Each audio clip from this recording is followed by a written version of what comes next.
Welcome to the Genius Factory. Enjoy the video. You're starting immediately. Go to Settings, then Apps, and pick App Gallery. First, force stop it to halt processes right now. Once stopped, tap Uninstall Updates to revert to the stock APK so Disable becomes available on many models. Next, revoke permissions for storage, location, and background data to prevent restarts and data access. Doing this reduces background battery and network use. Once done, try Disable. If the button appears, you've effectively neutralized app galleries, activity, and notifications. Now refine the shutdown. Open App Gallery's app info and turn off notifications so it no longer pings you. Make sure it's denied auto start permissions and set battery optimization to restrict background tasks. This stops periodic wake-ups.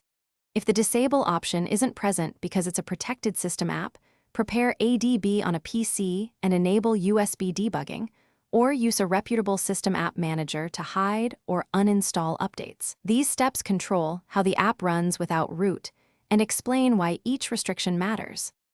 Finish by clearing App Gallery's cache and data, then reboot your phone to ensure changes stick.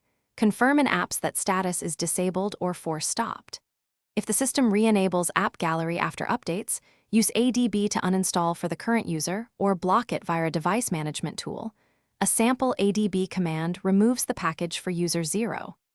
If things go wrong, check USB debugging and drivers, rerun the ADB command, and reboot. This troubleshooting tip fixes most cases where disable won't persist. Thanks for watching. If you found this helpful, don't forget to like and subscribe.